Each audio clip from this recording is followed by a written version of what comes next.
दोस्तों आज हम एक्सप्लेन करने वाले हैं शुभम मूवी को, जो इस समय काफी ज्यादा फेमस हो रही है, इसलिए वीडियो को अभी लाइक कर दीजिए। हम चलिए कहानी शुरू करते हैं। तो मूवी शुरू होती है कुमार नाम के लड़के के साथ, जिसकी नानी मरने की हालत में खटिया पे लेटी होती है। नानी के इर्द गिर्द गाँव के सारे लोग इकट्ठा हुए होते हैं और कुमार अपनी नानी की हालत देखकर जोर जोर से रोने लगता है, क्योंकि सुबह तक उसकी नानी बिल्कुल चुस्त दुरुस्त थी। अचानक घड़ी में 9 बजते हैं और नानी टीवी की तरफ इशारा करने लगती हैं। ये देख कुमार की बीवी तुरंत टीवी ऑन करती है। उस समय टीवी में एक सीरियल चल रहा था जिसके 2 मेन कैरेक्टर्स थे, राजा बाबू और सीता। राजा बाबू अपनी पत्नी सीता को खुशखबरी देने ऑफिस से जल्दी घर आता है। तब उसकी माँ उसके हाथ में एक लेटर थमा के कहती है कि सीता सुबह से गायब है। लेटर में सीता ने लिखा था कि मुझे ढूंढना मत, मैं जा रही हूँ। इसके बाद कैमरा राजा बाबू के मुंह पे जूम करता है। ये देख कुमार की नानी, जो खटिया पे मरने की हालत में पड़ी थी,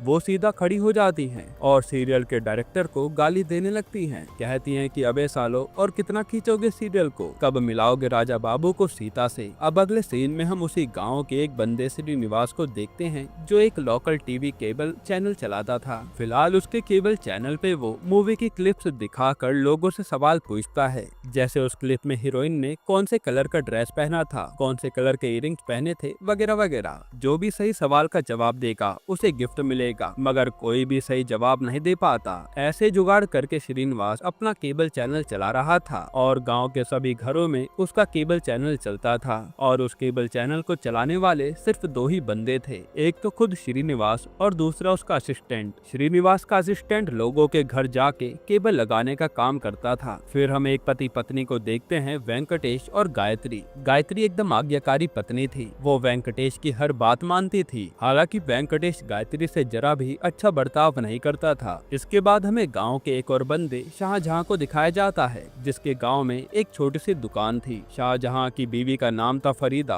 और फरीदा को सीरियल देखने का इतना शौक था कि वो ना सिर्फ उन्हें देखती, पर हमेशा उनके बारे में अपने पति शाहजहां से डिस्कस भी करती रहती थी। सीरियल की हीरोइन ने जो भी कपड़े पहने होते, फरीदा शाहजहां से उन्हें दिलवाने की जिद करती। खैर अब अगले दिन श्रीनिवास अपने परिवार के साथ लड़की देखने जाता है और लड़की का नाम होता है श्रीवल्ली। श्रीवल्ली को पहले से पता था कि उसे लड़के वाले देखने आने वाले हैं, फिर भी वो उस दिन जॉब पे जाती है और श्रीनिवास और उसकी फैमिली उसका वेट कर रहे होते हैं। कुछ देर बाद श्रीवल्ली घर आती है तो उसे देखते श्रीनिवास की माँ कहती है कि बेटा थोड़ा तैयार होके आओ ना। तब श्रीनिवास कहता है कि अरे इसकी कोई जरूरत नहीं है, खामखा समय बर्बाद होगा, काम की बात करते हैं। फिर घर वाले श्रीनिवास और श्रीवल्ली को अकेले में बात करने के लिए छत पे भेजते हैं और छत पर दोनों एक दूसरे के बारे में बात करने के बजाय वहाँ रखी पानी की टंकी के बारे में बातें करने लगते हैं। यहाँ श्रीनिवास को श्रीवल्ली बहुत पसंद आ गई थी, मगर घर जाने के बाद उसकी माँ उसे कहती है कि बेटा वो लड़की हमारे खानदान के लिए सही नहीं है, उसमें जरा भी तमीज नहीं है। तो श्रीनिवास कहता है कि माँ वो लड़की पढ़ी लिखी है, तुम्हारे जमाने की लड़कियों की तरह नहीं है, आजकल लड़कियाँ ऐसे ही होती हैं। तब हाँ ना करते श्रीनिवास का परिवार रिश्ते के लिए मान जाता है। फिर दूसरे दिन कुमार, यानी वही नानी का पोता जिसे हमने मूवी के पहले सीन में देखा था, वो गांव में डिश टीवी लाता है। फिर सभी लोगों को इकट्ठा करके उन्हें डिश टीवी के बारे में बताने लगता है। एक तरह से वो डिश टीवी की मार्केटिंग करता है। ये देख श्रीनिवास को जलन होने लगती है, क्योंकि गांव में डिश टीवी के आने से उसके केबल टीवी का धंधा ठप पड़ सकता था। इसके बाद श्रीनिवास अपनी होने वाली बेबी श्रीवल्ली के लिए अपने घर पर नया टीवी लगवाता है और फिर वो अपने दोनों दोस्त वेंकटेश और शाहजहां से मिलने जाता है।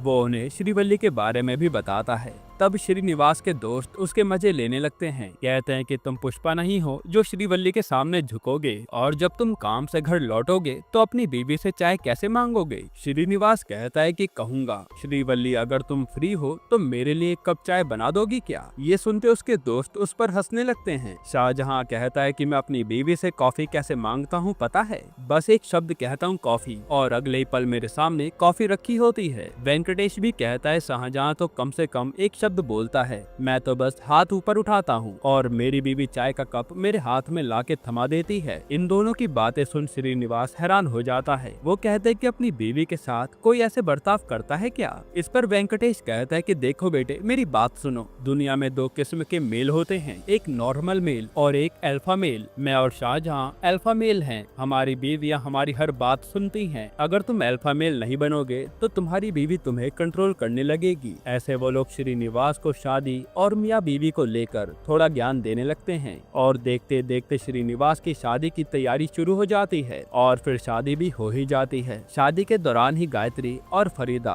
श्रीवल्ली की अच्छी दोस्त बन जाती हैं। फिर सुहाग रात पे श्रीनिवास को अपने दोस्तों की कई बातें याद आती हैं कि उसे श्रीवल्ली के सामने झुकना नहीं है और अल्फा मेल बन के रहना है वगैरह वगैरह। इस कारण वो श्रीवल्ली के सामने झूठी बातें बनाने लगता है। कहता है वैसे तो मैं सभी से हंस के बात करता हूँ, मगर असल में मैं एक बेहद ही गुस्से वाला आदमी हूँ। मेरे घर वाले तक मेरे बारे में ढंग से नहीं जानते। यहाँ श्रीनिवास डिंगे हाँकते रह जाता है। वहीं दूसरी तरफ श्रीवल्ली फटाफट जाके टीवी के आगे बैठ जाती है और वही राजा बाबू और सीता वाला सीरियल देखने लगती है। तब श्रीनिवास कहता है कि अरे तुम भी ये सीरियल देखती हो, एक काम करो मेरा केबल चैनल लगाओ, रोमांटिक गाने बजेंगे, अच्छा माहौल बनेगा। तब श्रीवल्ली उसकी बात का कोई जवाब नहीं देती। वो तो सीरियल में पूरी तरह डूब चुकी थी। अब सीरियल में राजा बाबू अपने दोस्तों से कहता है कि तुम लोग जल्दी मेरी सीता को ढूंढो, मेरी सीता घर से कहीं चली गई है और मुझे एहसास हो रहा है कि मैंने उसे कितना सताया है, मुझे मेरी सीता चाहिए। तब यहाँ श्रीनिवास कहता है कि श्रीवल्ली ये कोई सीरियल देखने का टाइम है, आज की रात कितनी खास है पता है ना तुम्हें। ये सुनकर श्रीवल्ली पीछे मुड़ती है और श्रीनिवास की तरफ देख के कहती है।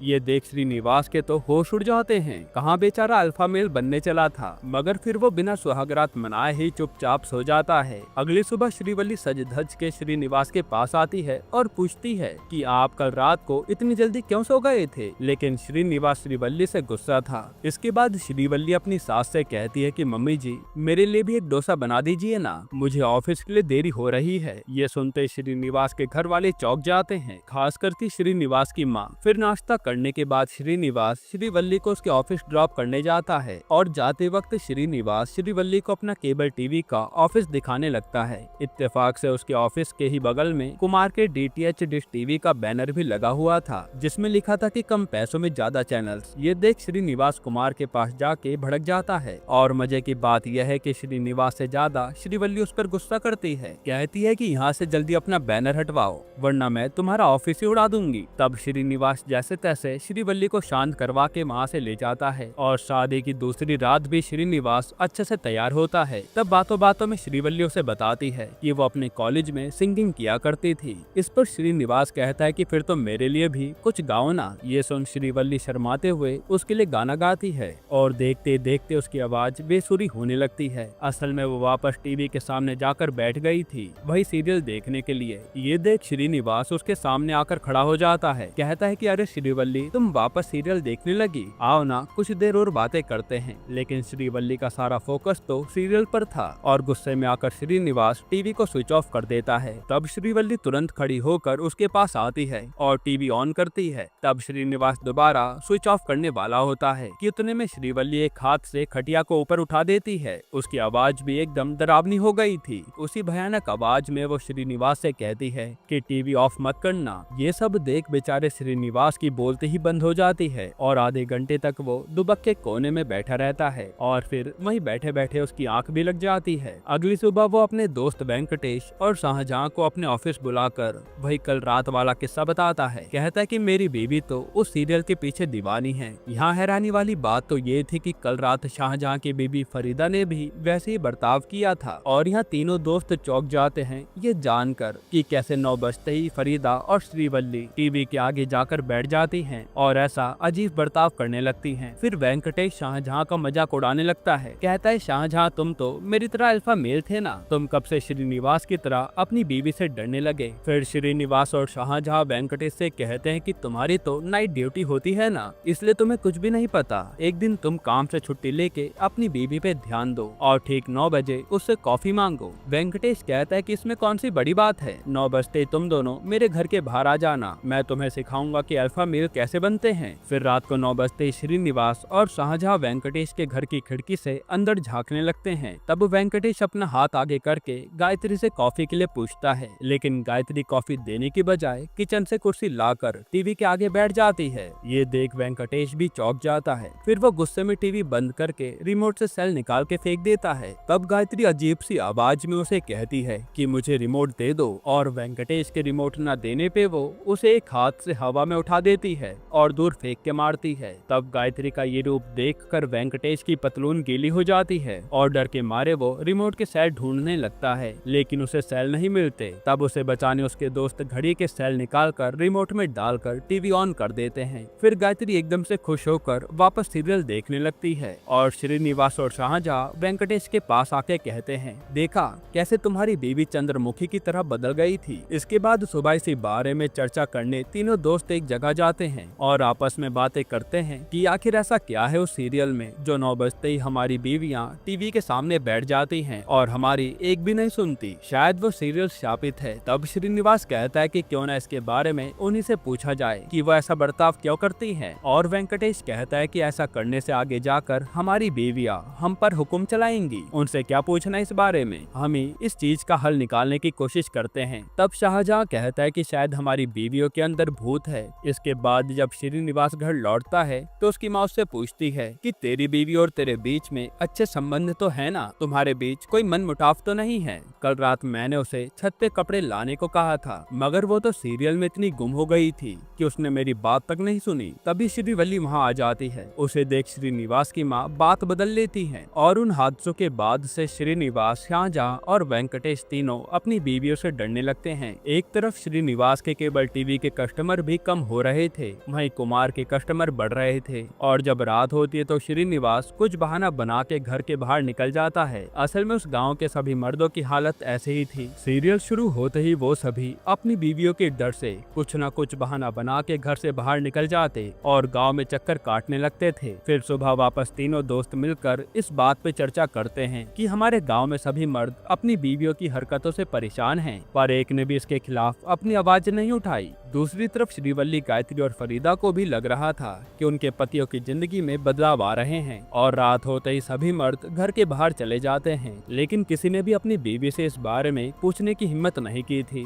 फिर एक दिन श्रीवल्ली श्रीनिवास का यही रवैया देखकर उससे पूछती है कि आप मुझसे ऐसा बर्ताव क्यों करने लगे हैं, क्या कोई बात है जो आप मुझसे कहना चाहते हैं। दरअसल श्रीवल्ली को लग रहा था कि वो घर के काम नहीं करती, इसलिए श्रीनिवास और उसकी माँ उससे ऐसा बर्ताव करते हैं। वो कहती है कि मैंने बचपन से ही अपने घर में कोई काम नहीं किया, लेकिन आपकी माँ मुझे सिखाएंगी तो मैं सीख लूंगी। मगर उस समय श्रीनिवास के दिमाग में कुछ और ही चल रहा था। फिर अगले दिन श्रीनिवास अपने दोनों दोस्तों को माया नाम की तांत्रिका के पास लेके जाता है। माया को देखकर ऐसे लग रहा था कि मानो वो बहुत गहरी तपस्या में लीन हो। तब वो इन तीनों को देखते ही उनकी परेशानी समझ जाती है और उन्हें कहते कि तुम्हारे परेशानी का हल मेरे पास है। फिर वो उन्हें कोई मंत्र देकर उसका 10 लाख बार जाप करने को कहती है। ये सुनते ही तीनों की हवा टाइट हो जाती है। माया कहती है कि मैं जानती हूँ कि आप लोगों के पास इतनी संकल्प शक्ति नहीं है, मेरा शिष्य सब देख लेगा, बस आपको 10,000 रुपए उसे देने होंगे। तब ये लोग कहते हैं कि मैडम हमारे पास 10,000 नहीं है, आप हमें वो मंत्र दे दीजिए, हम खुद ही 10 लाख बार जाप कर लेंगे। फिर माया उन्हें जाप के कुछ नियम बताती है कि मंत्र तुम्हें बिना खाए पिए एक टांग पे खड़े होके करना होगा। ये सुनकर वो लोग कहते हैं कि अरे मैडम इतनी कठोर साधना तो हम नहीं कर सकते, और फिर वो किसी तरह जुगाड़ करके माया को 10,000 रुपए दे देते हैं। इसके बाद माया उन्हें कोई लिक्विड देती है और कहती है कि तुम्हें इस लिक्विड को एक बर्तन में निकालना होगा और ठीक 9 बजते ही अपनी बीवियों के बाल काट कर इसमें डालने होंगे। फिर थोड़ी देर बाद बर्तन से धुआं निकलेगा और असली भूत तुम्हें नजर आएगा। इसके बाद रात को जब उनकी बीवियां सीरियल देख रही होती है तो तीनों बड़ी मुश्किल से उनके बाल काट कर माया के दिए लिक्विड में डाल देते हैं, और कुछ देर बाद इनके घरों में लिक्विड का धुआं फैल जाता है और धुएं में उन्हें असली भूत नजर आती है। वो भूतनिया कोई और नहीं बल्कि इनकी खुद की नानी या दादी होती है, यानी इनकी मरी हुई दादी नानियों की आत्मा घर की बहुओं के अंदर घुसकर वो सीरियल देखती थी, क्योंकि ये सीरियल कई सालों से चलते आ रहा था। फिर सुबह होते ही तीनों मिलकर बातें करते हैं कि गांव के सभी बूढ़ी औरतें सीरियल के पीछे पागल हैं। जमीन में गड़ने के बाद भी इनका सीरियल से मन नहीं भरता। उसी वक्त उस सीरियल का ऐड टीवी पे चलने लगता है कि इतने सालों से आप लोग जिस दिन का इंतजार कर रहे थे वो अब आखिरकार आने वाला है। 3 दिनों बाद सीरियल का आखिरी एपिसोड आएगा जिसमें राजा बाबू और सीता का मिलन होगा। ये ऐड देखकर गांव के सभी मर्द खुश हो जाते हैं। उन्हें लगता है कि इन दोनों का मिलन होगा तो सीरियल खत्म होगा। तब सारी बूढ़ी औरतों की आत्माएं उनकी बीवियों का शरीर छोड़ देगी। फिर उसी दिन से श्रीनिवास, शाहजहां और वेंकटेश अपनी अपनी बीवियों को खुद ही टीवी के आगे बैठा देते हैं सीरियल देखने के लिए। और यह सीरियल में राजा बाबू सीता को देखता है और उससे माफी मांगता है। कहता है कि सीता मुझे माफ कर दो, जब तुम मेरे पास थी तब मैंने तुम्हारी कोई कदर नहीं की। अब मैं तुम्हें एक अच्छा पति बनकर दिखाऊंगा। अब यहाँ गांव की सारी औरतें इसी सीन का वेट कर रही होती है कि कब राजा बाबू और सीता का मिलन होगा। इसके बाद सीरियल में बारिश शुरू हो जाती है और उसी बारिश के कारण पेड़ की एक डाल टूटकर राजा बाबू के सर पर गिरती है और वो अपनी याददाश्त खो बैठता है। फिर वो उल्टा अपनी पत्नी सीता से पूछता है कि तुम कौन हो। तभी वहाँ लिखा आता है कि इन दोनों का मिलन अभी नहीं होगा, अभी कहानी और लंबी चलेगी। ये देखकर गाँव के सभी मर्द फिर से दुखी हो जाते हैं और वो बूढ़ी औरतों की आत्माएं भी सीरियल वालों को गालियां देने लगती हैं। इसके बाद सीता राजा बाबू को हॉस्पिटल में एडमिट करवाती है और डॉक्टर सीता को एक और शॉकिंग बात बताते हैं, वो ये कि अपनी याददाश्त खोने की वजह से राजा बाबू 1 साल पीछे चला गया है। यानी अब वो 1 साल पहले सीता के साथ जैसे बदतमीजी से पेश आता था वैसे ही पेश आएगा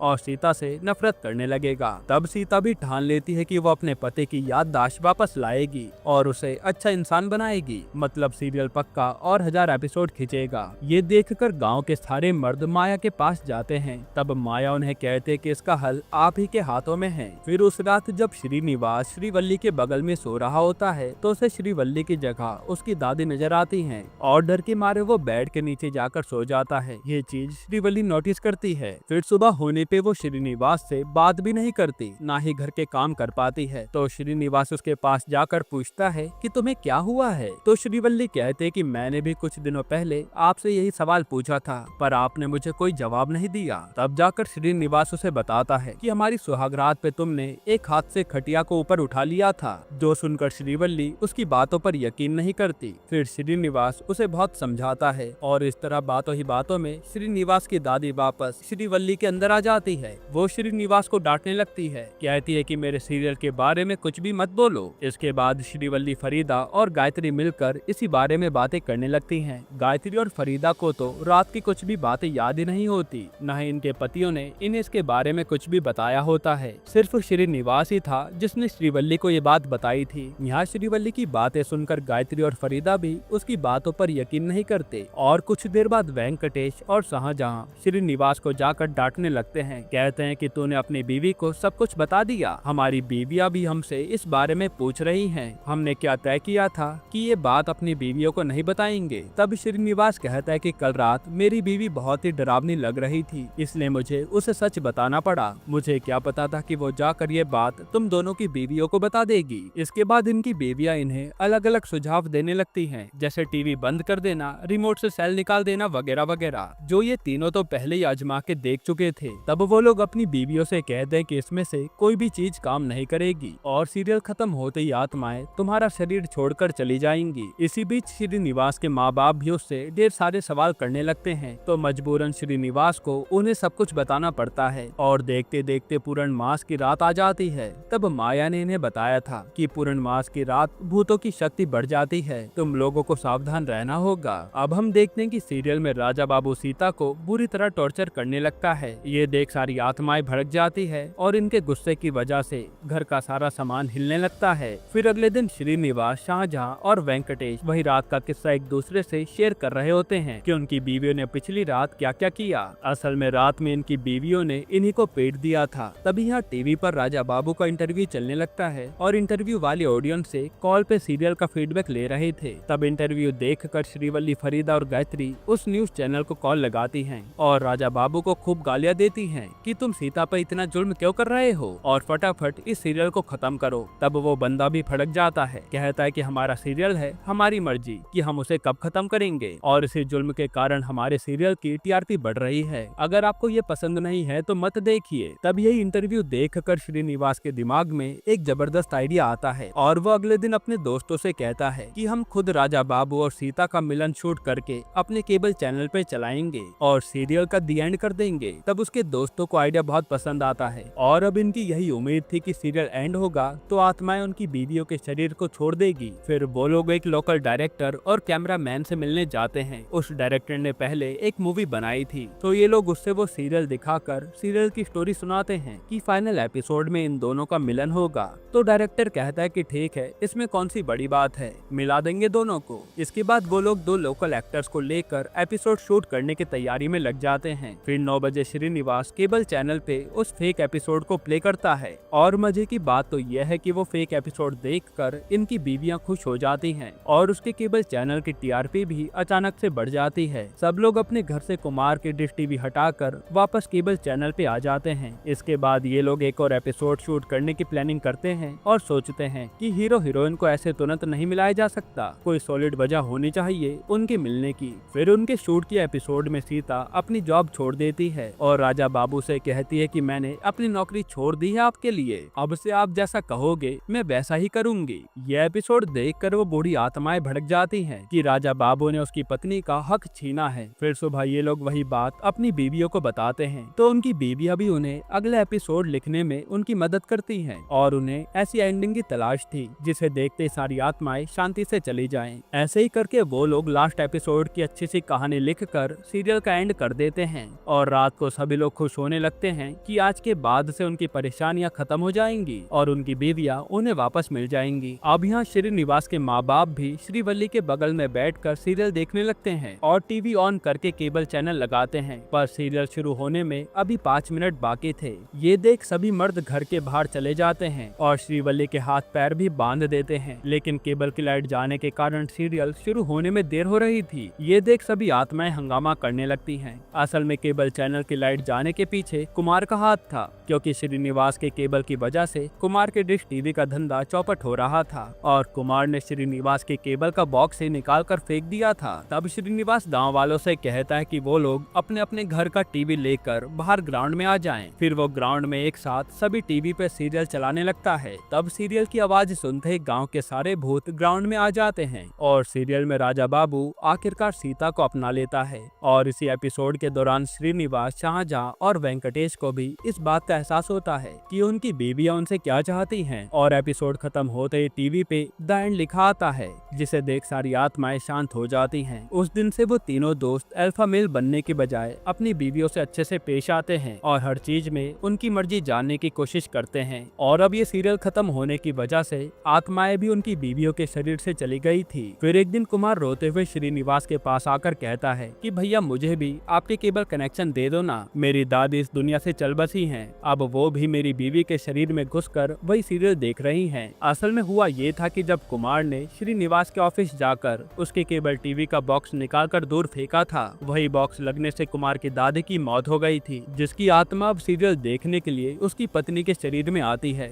इसी के साथ ये मूवी यहीं पर खत्म हो जाती है। दोस्तों, आपको ये अनोखी मूवी कैसी लगी हमें कमेंट में जरूर बताइएगा और इसके अलावा आप कौन सी मूवी का एक्सप्लेनेशन चाहते हैं वो भी कमेंट कीजिएगा। बाकी अगर आपको हाल ही में ये कमाल की मूवी देखनी है तो आप ये वीडियो देख लीजिए।